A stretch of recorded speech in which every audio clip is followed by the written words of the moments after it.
농촌의 일상을 체험하고 수확한 농산물도 함께 먹어보며 힐링하는 농촌 체험관광. 농협 네트워크스는 농가소득 5천만 원 달성을 위해 농업인과 함께합니다.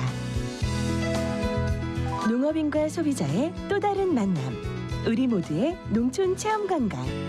검색창에 곱함을 치면 만날 수 있습니다.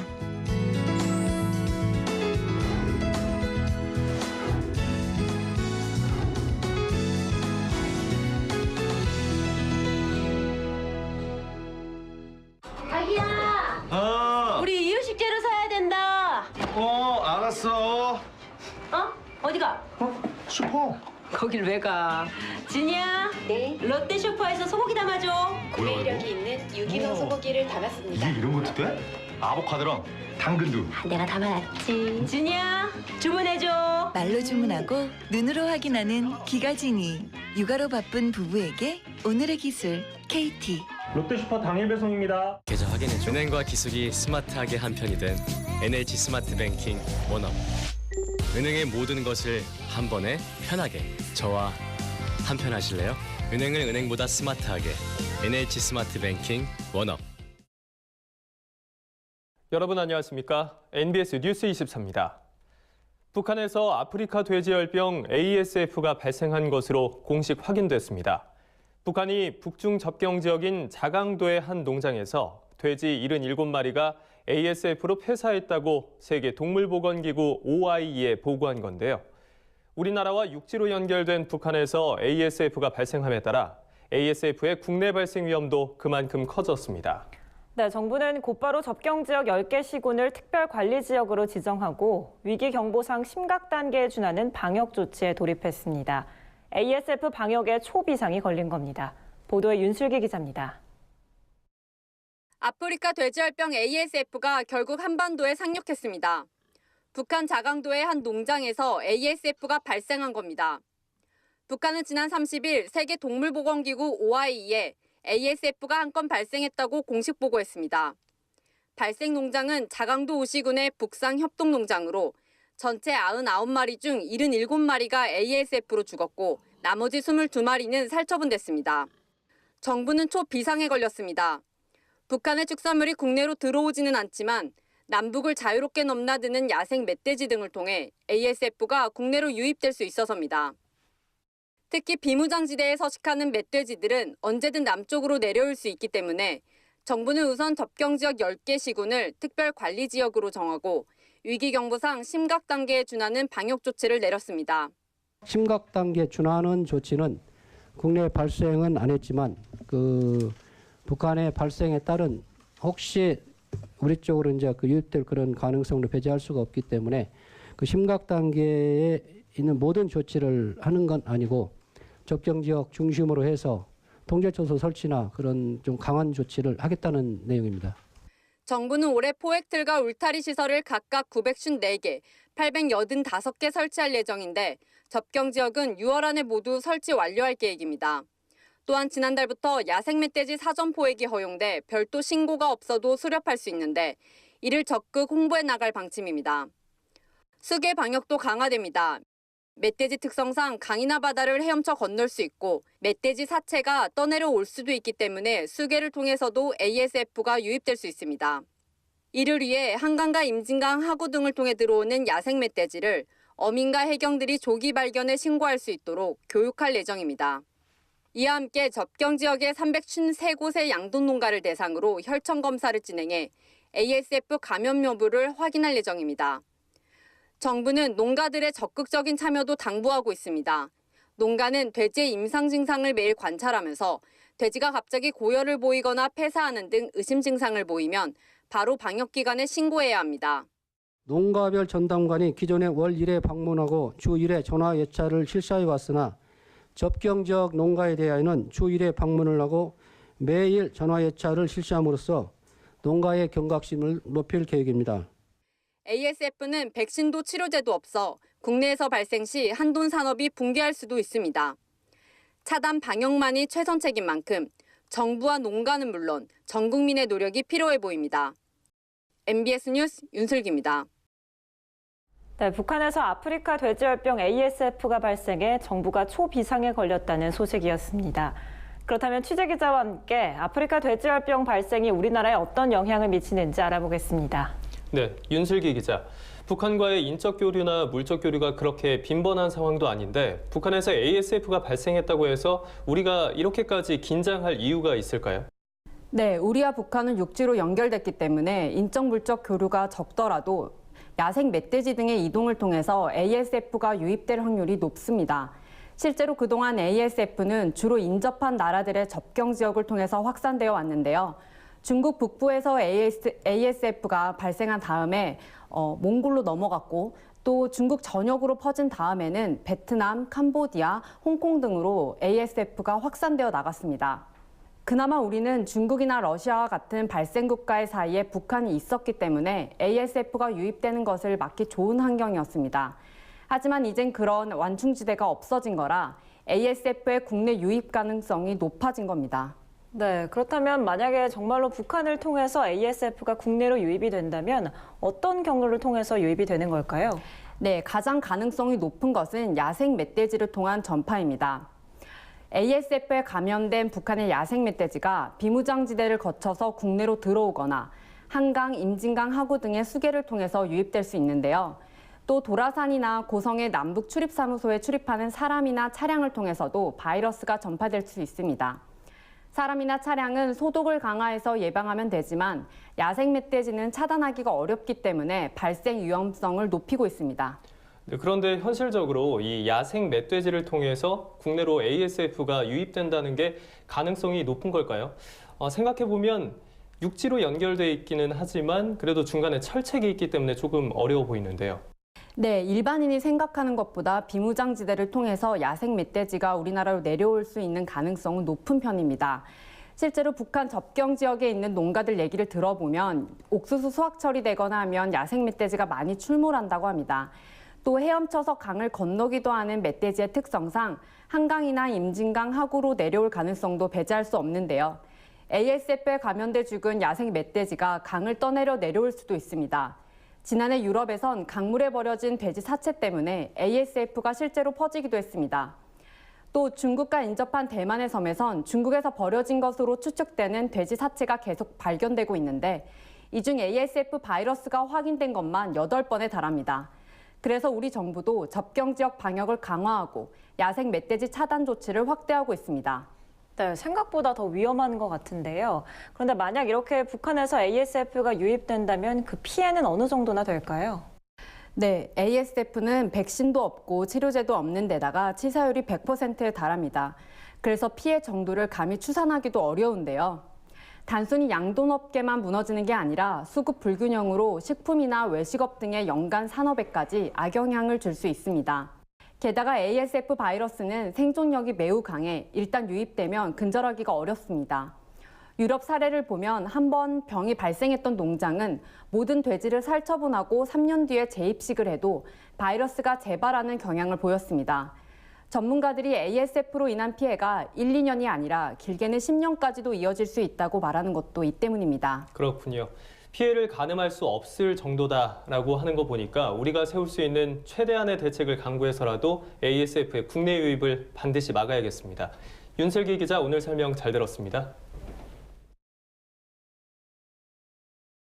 80여 종의 작물을 닥치는 대로 갉아먹는 해충 열대 거세미 나방이 전 세계적으로 확산돼 비상이 걸렸습니다. 열대 거세미 나방은 93개 국가에 퍼진 데다 올 들어 중국에서 빠르게 확산돼 국내 유입 가능성도 그만큼 커졌습니다. 이에 정부는 열대 거세미 나방의 국내 유입과 확산을 막기 위해 국경 검역과 예찰을 대폭 강화하고 나섰습니다. 김하영 기자가 보도합니다. 정부가 전 세계 93개국에 퍼진 열대 거세미 나방의 국내 유입을 막기 위해 방역 강화에 나섰습니다. 세계적인 골칫거리로 떠오른 열대 거세미 나방은 옥수수와 벼, 콩 등 80여 종의 작물을 닥치는 대로 갉아먹는 병해충입니다. 특히 유충 시기에 식물의 잎과 줄기에 큰 피해를 주는 것으로 알려져 있습니다. 열대 거세미 나방은 아프리카 대륙의 아열대 지역이 원산지지만 최근 급속히 확산세를 보이며 중국 남부까지 퍼진 상황입니다. 문제는 이 열대 거세미 나방이 중국 남부 지역에서 편서풍 기류를 타고 국내로 날아오거나 수입 농산물에 묻어 들어올 가능성이 높다는 점입니다. 지금 그 아프리카나 중국 같은 경우는 그 식물 검역 및 그 방제 시스템이 구축이 되어 있지 않습니다. 그런데 최근에 그 교육량이 많아져서 아프리카나 중국에서 현재 그 열대 거세미 나방이 증가하고 있습니다. 이에 농림축산식품부와 농촌진흥청, 농림축산검역본부는 세 차례 합동회의를 열어 열대 거세미 나방 유입 차단을 위한 대응책을 긴급 마련했습니다. 먼저 국내 유입 초기 신속한 방제를 할 수 있도록 옥수수, 벼 등 26개 작물에 대한 방제 농약을 직권 등록할 예정입니다. 또한 인도, 중국 등 해충 분포 지역에서 수입되는 신선 기조식물에 대한 국경 검역도 강화했으며 수입 검역대 옥수수, 사탕수수 등 화분과 신선식물을 중심으로 현장 검역 수량을 2배 확대했습니다. 더불어 국제공항과 주요 무역항, 옥수수 주산지인 서해안을 중심으로 열대 거세미 나방의 예찰 트랩 설치를 확대, 국내 유입 여부도 모니터링할 예정입니다. 매년 중국으로부터 해충들이 날아와서 농가들에게 피해를 주고 있는데요. 우리나라에서도 열대 거세미 나방이 발견이 되면은 농가들이 농약을 통해서 조속히 방제할 수 있도록 지원할 계획입니다. 농식품부는 농가에서도 열대 거세미 나방을 발견했을 경우에는 인근의 농업기술센터나 농진청에 신속히 신고해달라고 당부했습니다. MBS 뉴스 김아영입니다. 도심 속에서 작은 텃밭을 가꾸며 즐거움을 찾는 사람들이 늘고 있습니다. 도시농부라는 신조어가 생길 정도로 요즘 텃밭 가꾸기가 도시민들 사이에서 인기인데요. 도심 속 텃밭 가꾸기는 농작물 수확의 기쁨을 제공할 뿐만 아니라 도시민들의 스트레스나 우울증 해소에도 도움이 된다는 연구 결과가 나왔습니다. 강창호 기자가 전합니다. 최근 자연과 가까워지려는 도시민이 늘고 도심 속 텃밭을 통해 얻을 수 있는 여러 가지 효과가 입증되면서 텃밭 가꾸기 열풍이 불고 있습니다. 텃밭을 키우려는 도시민은 2010년 15만 명에서 2018년 212만 명으로 증가했고 텃밭 면적은 104헥타르에서 1,300헥타르로 13배가 급증했습니다. 도시 텃밭 열풍에 지방자치단체에서 저렴하게 제공하는 도시 텃밭을 분양받기 위한 경쟁률도 치열합니다. 수원시 농업기술센터가 분양하는 33만 제곱미터 규모의 시민 텃밭은 매년 3대 1이 넘는 높은 경쟁률을 보인 데다 서울시가 조성한 도시 텃밭들도 매년 경쟁률이 2대 1을 훌쩍 넘기는 등 텃밭을 하는 도시민을 도시농부라 부르는 신조어까지 등장했습니다. 도시 텃밭은 도시민들에게 수확의 기쁨을 주는 데 그치지 않고 삶의 질 향상에도 기여하고 있습니다. 텃밭을 가꾸는 활동을 하면 신체적, 정신적 건강을 지키는 것은 물론이고 청소년과 학부모, 노년층까지 여러 계층이 겪는 스트레스와 질병을 치유하는 효과가 크기 때문입니다. 부모와 자녀가 같이 텃밭 활동을 하게 되면 부모와 자녀의 의사소통이 늘어날 뿐만 아니라 자녀들이 부모에 대한 어떤 정서를 표현하는 능력 증가돼요. 노년에 같은 경우는 일주일에 2시간 정도만 농업 활동을 하더라도 이제 신체적인 활동이 굉장히 좋아지기 때문에 농촌진흥청이 2016년부터 3년간 초등학생을 둔 부모를 대상으로 조사한 결과 텃밭 가꾸기 이후 부모의 스트레스 지표인 코르티솔 농도는 56.5%나 줄었습니다. 자녀의 우울감도 20.9% 감소한 것으로 나타났습니다. 도시 텃밭은 청소년들의 사회성을 기르는 데도 효과가 있습니다. 농촌진흥청이 중학생을 대상으로 텃밭 가꾸기 프로그램을 진행한 결과 텃밭을 가꾼 학생들은 근면성과 책임감, 협동심 등 사회성이 참여하지 않은 학생에 비해 2배 이상 좋아졌습니다. 친구들이랑도 얘기를 많이 할 수 있었어요. 어떻게 처리할 것인가, 잡초들 같은 거. 항상 토론도 하고. 우울증과 콜레스테롤 수치 개선 등 은퇴한 노년층에게도 텃밭 가꾸기는 의미 있는 소일거리입니다. 농촌진흥청에서 65세 이상 노년층을 대상으로 조사한 결과 텃밭을 가꾸기 전 힘든 우울 상태에 빠진 노년층이 텃밭을 가꾼 후 정상 단계로 바뀐 데 이어 콜레스테롤 수치와 체지방률도 감소하는 것으로 나타났습니다. 정부는 도시 텃밭 가꾸기 열풍에 힘입어 2022년까지 도시농업을 적극 육성해 도시농업 인구를 400만 명으로 늘리고 텃밭 면적을 2,000헥타르로 확대할 계획입니다. MBS 뉴스 강창호입니다. 다음은 지역 뉴스입니다. 경남도가 6월 3일부터 27일까지 도내 축산물 영업장을 대상으로 안전관리 점검에 들어갑니다. 이번 점검에서는 전통시장 내 불법 도축 행위와 부정축산물 판매 유통 행위, 비위생적 관리, 원료 축산물 보관 등 안전관리 실태를 중점적으로 점검할 예정입니다.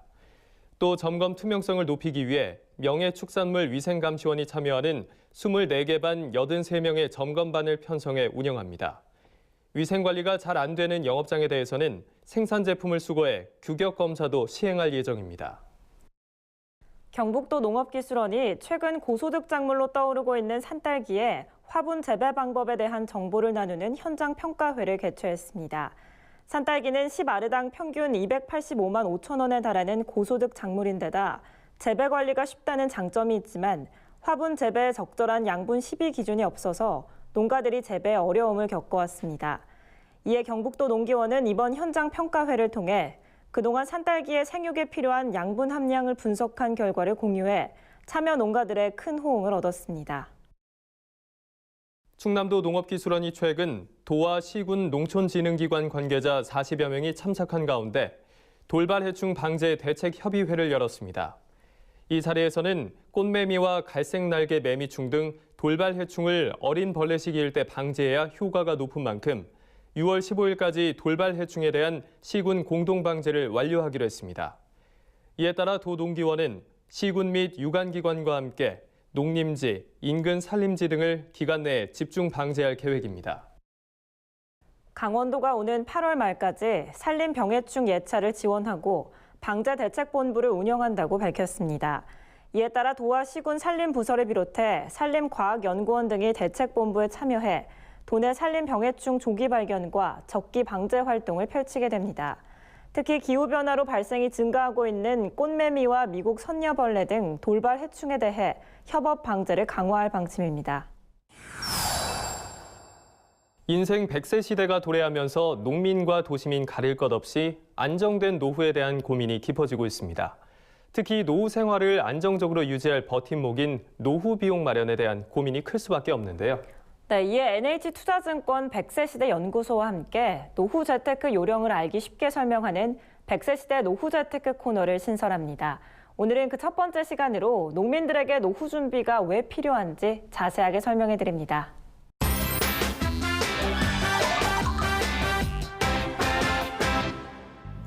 안녕하세요. NH투자증권 100세 시대 연구소의 책임연구원 김은혜입니다.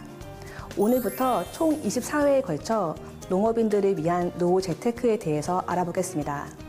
먼저 NH투자증권 100세 시대 연구소라는 기관에 대한 소개부터 간단히 드리겠습니다. NH투자증권 100세 시대 연구소는 고객들의 안전된 100세 시대를 위해 생애자산관리 리서치와 금융투자 교육을 제공하는 토탈 플랫폼입니다. 자, 그럼 본격적으로 노후 재테크에 대해서 알아보기 전에 왜 노후 재테크가 필요한지 그 필요성에 대해서 말씀드리겠습니다. 우리나라는 이미 고령사회입니다. 고령사회란 65세 이상 인구가 전체 인구의 14% 이상일 때를 고령사회라고 하는데요. 통계청에 따르면 우리나라는 현재 65세 이상의 인구가 전체 인구의 14.9%를 차지하고 있다고 합니다. 그런데 더욱 심각한 것은 바로 우리 농가의 고령화율이 우리나라 전체 인구 고령화율보다 무려 3배 이상 높다는 것입니다. 그렇다면 우리 농업인들의 노후 대비는 어떻게 하고 있을까요? 한마디로 우리 농업인들의 노후 대비는 매우 심각한 것으로 나타나고 있습니다. 그 심각성은 첫 번째로 국민연금 가입률에서 찾아볼 수 있습니다. 국민연금 제도는 노후 대비의 대명사인데요. 우리나라에 국민연금이 도입된 것은 1988년, 하지만 농촌 지역에는 1995년에서야 본격적으로 실시가 되었습니다. 따라서 농업인들 중 국민연금을 받는 사람의 비율은 10명 중 4명에 불과하다고 볼 수 있습니다. 즉, 연금 제도가 성숙하기도 전에 농촌 지역이 고령화가 되면서 고령 농업인들의 노후 준비는 매우 부족한 상황이 된 것입니다.